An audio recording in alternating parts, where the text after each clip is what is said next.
Hello, Iterative Marketers! Welcome to the Iterative Marketing Podcast, where each week we give marketers and entrepreneurs actionable ideas, techniques, and examples to improve your marketing results.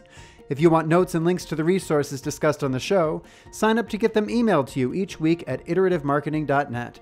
There you'll also find the Iterative Marketing blog and our community LinkedIn group where you can share ideas and ask questions of your fellow iterative marketers. Now let's dive into the show.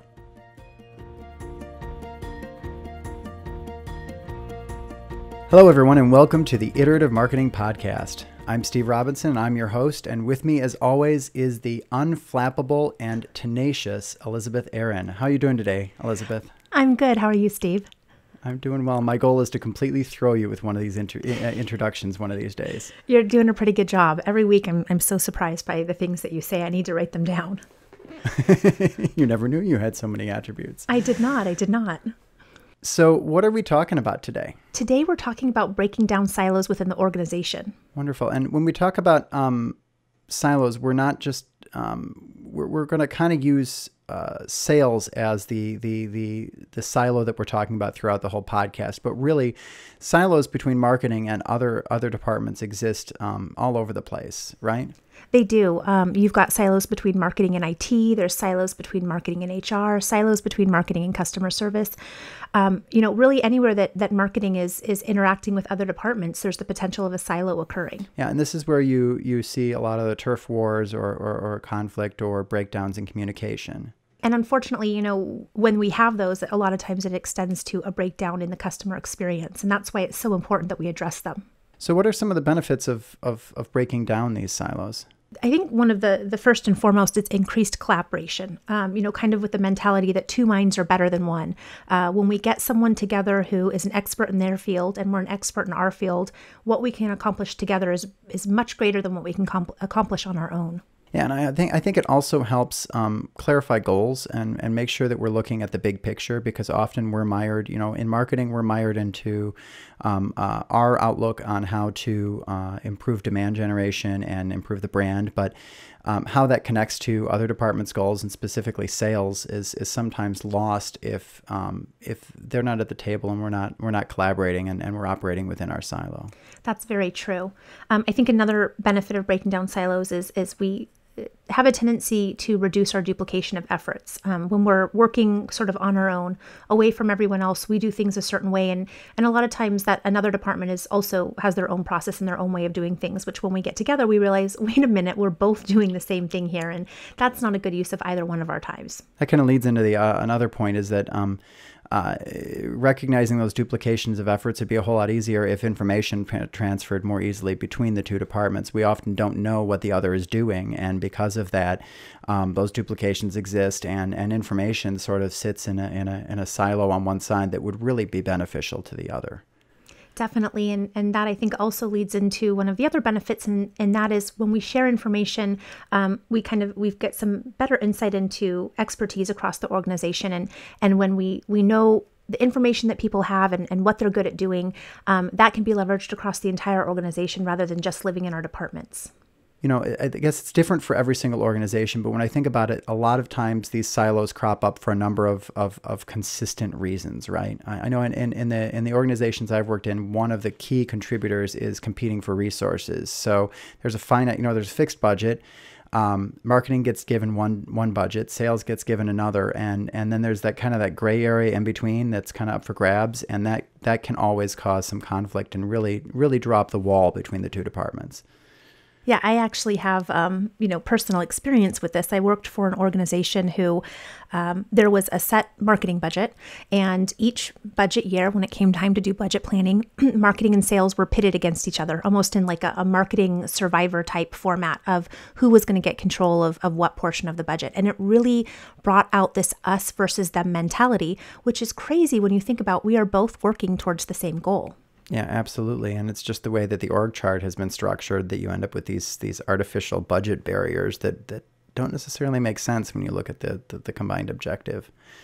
I think there's also a problem in how we're measured, right? Because Sales is really held accountable to their numbers day in and day out. It's at the individual level, are you hitting quota, and then at the department level, are they hitting goal? And it's easy to measure the success of a sales team because it translates out to revenue, whereas marketing is often not tasked with nearly as exact delivery. Or any delivery at all. Unfortunately, a lot of times marketing gets looked at as this touchy-feely department, and how do you measure that? And so a lot of times it's a matter of, did you stay within budget or not? And there really isn't any sort of alignment with what did you accomplish with those budget numbers. And so rightly so, sales, there's a little bit of animosity between sales and marketing.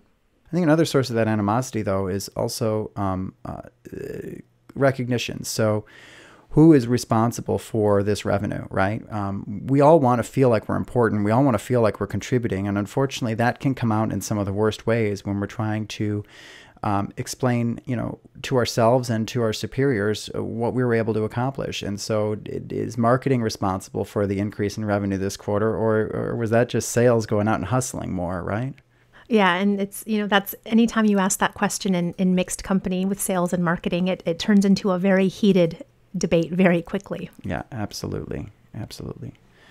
What else do sales and marketing have a tendency to compete for? I think, one of the big things is there's this lack of understanding on what each department does and how they, not only in what they're responsible for, but how they go about doing that. Marketing and sales are approaching, again, a similar goal of, driving additional revenue for the business in very different ways. And so not understanding kind of how those processes work and how the other person operates sort of within their realm, I think that leads to some of those silos as well. Absolutely. Well, I think now would be a great time for us to take a quick break and talk about how we can help some people. Before we continue, I'd like to take a quick moment to ask you Iterative marketers a small but meaningful favor and ask that you give a few dollars to a charity that's important to one of our own. This week's charitable cause was sent in by Kara Buffardi of Cravity Marketing in Austin, Texas. Kara asks that you make a contribution to FoodLink, an organization that collects over 30,000 pounds of fresh produce, meat, dairy, bread, and other prepared foods that would have otherwise been thrown away, and distributes them to food pantries, senior centers, and other social service organizations. Learn more at foodlinkma.org or visit the link in the show notes. If you would like to submit your cause for consideration for our next podcast, please visit iterativmarketing.net/podcast and click the Share a Cause button. We love sharing causes that are important to you. Welcome back. So before the break, we talked about some symptoms of silos. We talked about why they occur and some of the benefits of getting past them. But now let's actually get into the meat of how do we do that? How do we break these silos down so that we can reap some of those benefits? First and foremost, we have to have buy-in or endorsement from the top. It doesn't matter if we get together with our counterparts on the sales side and decide that we want to change the culture. It's something that really has to be driven from the top, or at least supported by the top. If leadership isn't aware of this effort of collaboration, then they're going to continue to hold the two departments up to separate yardsticks and continue to set up scenarios where the competition is rife, or where there's competition for claiming responsibility for successes and dodging failure, I guess. So when we look at ourselves and what we can do to help drive this change, it kind of breaks out into two areas. The first is being collaborative, and the second is being accountable. And I think we'll start by diving into being collaborative.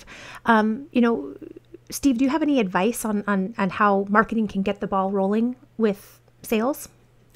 I think that the most important thing is to make sure that you are inviting sales to the table early and often, anytime that you are making decisions or documenting things that are going to impact them and that touch their world, right? I think that's a great point. And to your point, the earlier you bring them in, the better. With that being said, it's easy to say this, but what does that practical application look like? Where do we have opportunities to do that in the iterative marketing methodology? this is one of the things I love about iterative marketing is actually the opportunities are rife within iterative marketing to get sales involved at the table and really create that, and I hate the words, marketing department where you're bringing both together to achieve that common goal. And the first part is really within the first three of your of the actionable components. We talk about brand, we talk about persona, we talk about buyer's journey. And all three of those, getting sales involved is important because from a brand standpoint, they are the first touch of anybody coming in who's new to your brand or your organization. They're going to interact with sales first. And so sales represents their brand experience at that beginning touch point. If marketing's version of the brand is different from sales versions of the brand, then you're going to immediately create some dissonance in that journey, and that's not going to bode out. It's going to play out poorly on the other end of that sales process.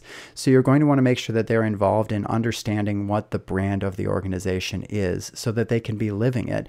And that means getting them not only to, not dictating it to them, but also getting them involved in defining it on the front end. How does it play out with personas? I think it's interesting because we can do all of the research that we want in marketing. We can, look at industry research. We can look at our demographic information. We can check out the website behaviors. There's a lot of places that we can pull information from. We can even do customer surveys, which are extremely insightful. I mean, we're hearing from the customer firsthand, but nothing compares to what the sales team can bring to the table, especially in terms of persona development.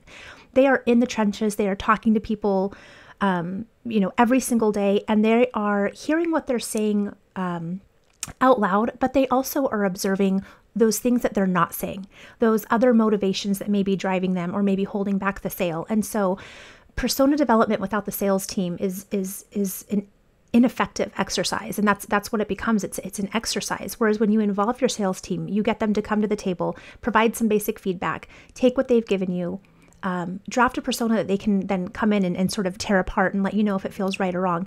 That when you do that, you know that you actually have a persona that is in line. And when you can walk into a room, I've done this, and this feeling is amazing. When you walk into a room and your sales team says, yes, this is our customer right here, that is an amazing feeling.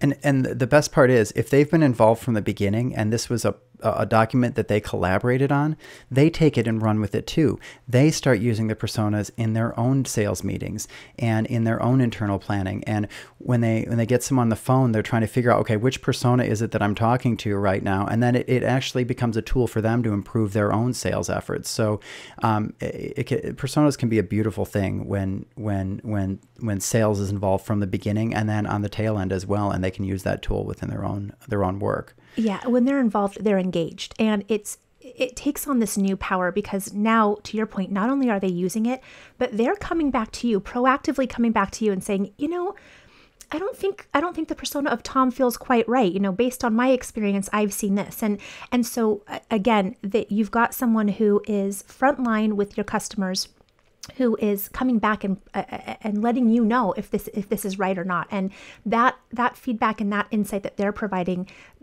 just helps to make your upcoming programs that much stronger and that much more targeted. That applies over to the customer journey as well. Again, I cannot imagine doing customer journey documentation without having your sales team involved. And I think one of the keys to really making this be a process that works is you do not want to come to the table with your customer journey already filled out and ask sales to let you know if it feels right, because we as marketing, we're not in there every single day. And if you are with a company or an organization that encourages marketing to get out in the field and experience what the sales team has experienced, that's great, but you're still not in there every day. You still aren't having all of those touch points that our sales team is having. And so getting them involved very early on in the process is vital to having an accurate customer journey documented. Yeah, and they really understand the different stages, the different places where a prospect's mind is going to be at different stages within that customer journey. So getting that from them on the front end is helpful. And then likewise, turning this document back over to them. I've heard of sales teams taking the brand, the persona, and the customer journey, and this becomes really a key component in onboarding new talent, right? Because now you can hand them hey, not this is who we are, and this is who our prospect is, and this is our process, and this is how marketing and sales work together to close more business. And you're handing all of that to them in very concise, easy to use documentation, and it can really help sales and marketing, I guess, in the when it comes to onboarding new talent. In addition to that, once you've had sales help with your brand, your persona, and your customer journey development, that leads into sort of the next opportunity, and that's the content creation. And I think this is another one of those key opportunities. I'd love to say, like, this is the place that sales can really help. But honestly, as we're walking through this process, sales has fabulous input at each one of these steps. Yeah, content is a little bit different in every organization, and this really is dependent on the culture of that organization. I've worked with organizations where the sales team is all about creating content, and they become a huge asset to marketing as far as generating blog posts and ideas for infographics and other fabulous content that can be used for both marketing and sales purposes. And I've worked for other organizations where, sales becomes that thought leader or that expert that you go out and you interview to get that information. Particularly if they're more technical sales, they can really help in understanding not only the features and benefits of the product, but how those relate back to the audience and what the audience needs or wants at each stage in the customer journey, as you said earlier, from that softer side. Yeah, and the key is to just, again, involve them early in the process and let them be involved in that content creation. With that being said, we want to make sure that we're setting them up for success. And so to do that, we want to make sure that they have that persona that we developed and they have that customer journey and it's accessible to them and they can refer back to that so that they, are creating content that's aligned with our overall strategy, the bigger picture. Another point that comes to mind where sales can be involved if you're implementing iterative marketing is actually at the experimentation phase. Remember, one of the key differences between just conversion rate optimization and iterative marketing is that we don't focus on just improving program performance. We also want to generate insights and generate a clearer picture of our target audience, our personas along the way. And if you involve sales in the front end of that, of asking, what question, where are we most unsure about our target audience? Where do we have an opportunity to learn? Where, if marketing learns something, can sales apply it to close more deals? Asking that on the front end can really generate some great questions for where to probe within the marketing program to improve the performance over time. And again, you may have to help them bridge that gap a little bit of what they want to know and what experiment will help uncover that. But definitely another great resource for planning experiments that are going to give you some great insights. What about feedback? Because we produce a lot of, we're producing leads, we're producing content, we're doing a lot of work. How do we get that feedback from sales on whether or not we're helping them? We need to ask them. I mean, it's as simple as that. We need to ask them. We need to ask, what is the quality of the demand that we're generating for you? How are we helping or hurting your ability to close sales? What should we keep doing? What should we stop doing? Getting feedback in terms of what we're doing right and what we're doing wrong allows us to make tweaks and changes so that we are better supporting the sales team and helping the organization out overall to meet our goals of increasing revenue. And it's not just on the sales side. Because we can see in our analytics, we can see the percentage of people that landed on this web page and converted. We can see, whether or not our messages are improving our overall brand awareness. But what we can't see is when a particular message actually killed a sale. We can't see when other messages became the reason that somebody picked up the phone and called the salesperson. That sort of information is blind to us. And yes, it's anecdotal, but it's extremely helpful in knowing where we want to work to optimize, where we need to test something because maybe it's hurting us, or maybe that is the key to success, and we can only apply more of that elsewhere and test that same idea elsewhere within our marketing programs. Well, to your point, it's anecdotal, but you never know when that anecdotal feedback can then be turned into an upcoming experiment. Absolutely. Absolutely.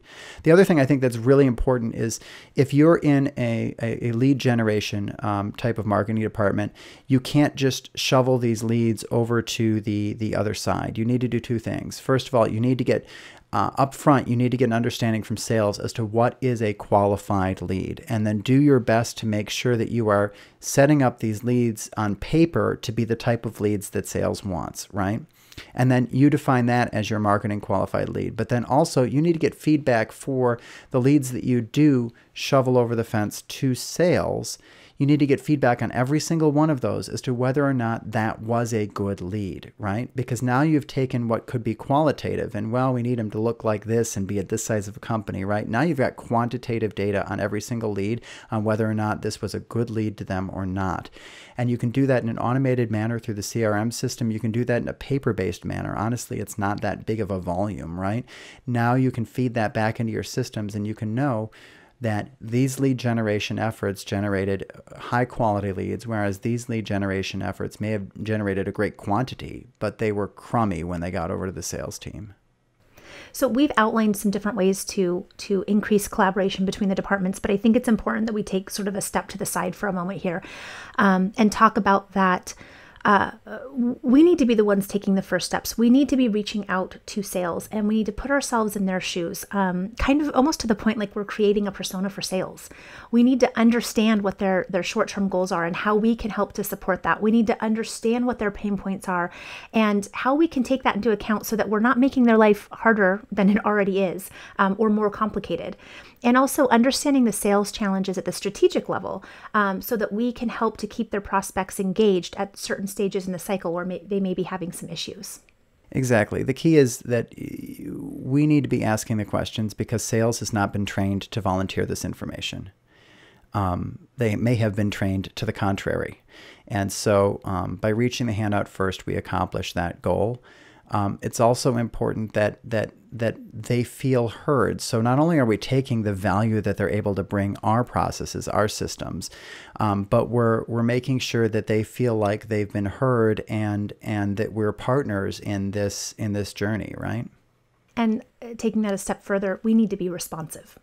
Because, it's great that we're asking for their feedback and we're asking for their input. But if we don't do anything or we don't follow through with what they've given us, then we're actually in a worse place than if we had never asked at all. So we need to make sure that we are responsive to the information that they're giving us. And that may mean a little bit of conflict because sometimes what they give you might not align with your picture of how this process should work. I know that when we've worked with sales and marketing organizations, oftentimes there is a very different worldview there, and there is some reconciliation that has to occur early in that worldview. And the good news is that we have found that working through particularly personas and customer journeys actually aligns that worldview significantly on both sides. Marketing begins to understand sales world, and sales begins to understand marketing's world in a way that really allows the two departments to move forward hand in hand. But it's not easy, and there is some conflict and confusion along the way.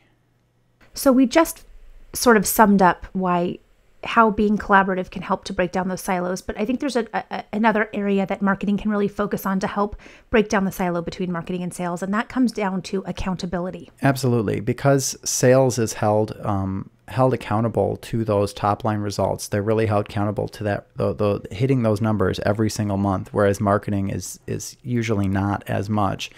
It's important that we come to the table with our own numbers and really hold ourselves accountable if it's not coming down from above. And I think there's two opportunities to hold ourselves accountable. The first we sort of touched on earlier, and we've hit on previous podcasts, but it's aligning marketing to revenue, or at least coming as close as we're able to. Yeah, and that really is dependent on setting up those KPIs and getting to the point where you're able to predict the revenue that you are contributing to bringing in the door, and positioning it as contributing to bringing in the door is probably also important when you're talking about having sales at the table, because you're only half of that equation. Very valid point.